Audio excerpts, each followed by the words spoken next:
You notice things other people walk past. The way people's eyes feel different now. The way conversations feel thinner, colder, almost automated. The way the world seems louder, but somehow emptier. You've caught yourself thinking, something's off. People aren't the same. And then you wonder if you're imagining it, if you're just tired, burnt out, or becoming too sensitive. But the truth is this: you're not imagining it. You're simply awake in a world that's trying very hard to stay asleep. You are one of the souls who feels the world changing, long before the world admits that something changed. You feel it in the energy of places, in the way people rush without purpose, in the heaviness behind their eyes, in the way kindness is becoming rare and depth feels almost extinct. You feel it when you look around and think, this isn't the same world I grew up in. And you can't pretend it is. Not anymore. There's a loneliness that comes with this awareness, a quiet exile. Because you can't go back to being numb. You can't pretend everything is normal. You can't unsee what you see or unknow what you know. You feel the cracks in the collective mask. You feel the tension under the surface of society. You feel the speed at which things are collapsing and reorganizing. And you ask yourself, why do I feel this so strongly when others don't? It's not because something is wrong with you. It's because something awakened in you. You've always been sensitive in ways you couldn't explain. Sensitive to truth, to lies, to energy, to the unspoken. When someone's words don't match their eyes, you feel it instantly. When a room carries tension, your body knows before you consciously do.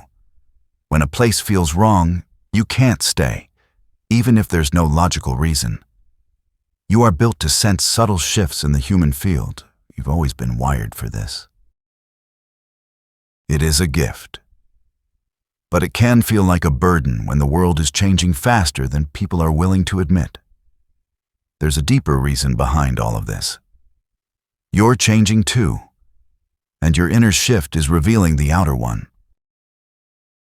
As your awareness expands, you start seeing through the illusions people cling to. The roles, the personas, the distractions, the noise. You see the hollowness in what society calls normal. You see the emptiness in the things people chase. You see the exhaustion behind everyone pretending they're fine. You see the truth.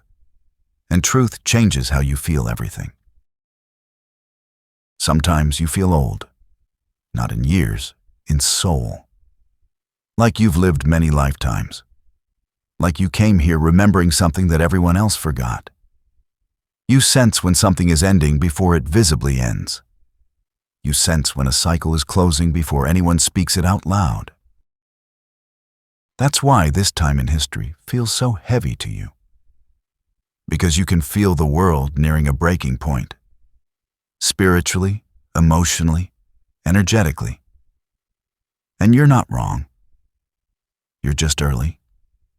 You're not meant to fit into a world that's shaking itself apart. You're meant to anchor yourself in the one place that doesn't collapse. Your awareness, your presence, your inner stillness. When the world grows stranger, you grow deeper. When the world becomes colder, your heart becomes warmer.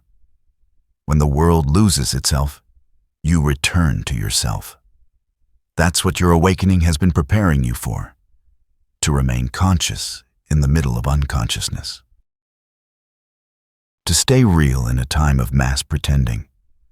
To stay gentle when the world gets harsh. To stay awake when the world goes back to sleep. You didn't choose this path. It unfolded within you. And even when it feels overwhelming or lonely or confusing, there's something inside you that knows. You were born for periods of transition. You were born with the sensitivity to feel the shift and the strength to not be broken by it.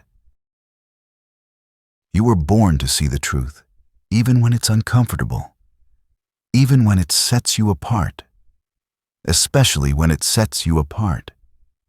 So if you feel the world is strangely changing, you're not crazy, you're not dramatic, you're not pessimistic. You are awake. You are sensing what others can't yet sense. You are seeing what others aren't ready to see. You are feeling the tremor before the earthquake. That doesn't make you fragile. It makes you a signal, a tuning fork for truth, a soul aligned with what's coming, not what's disappearing. And maybe, just maybe, you're not here to fear this change. You're here to understand it, to move through it consciously, to help others when their time comes, to be part of the new world that's quietly rising beneath the old one. The world is changing, and you feel it first, because you're one of the souls who was born to.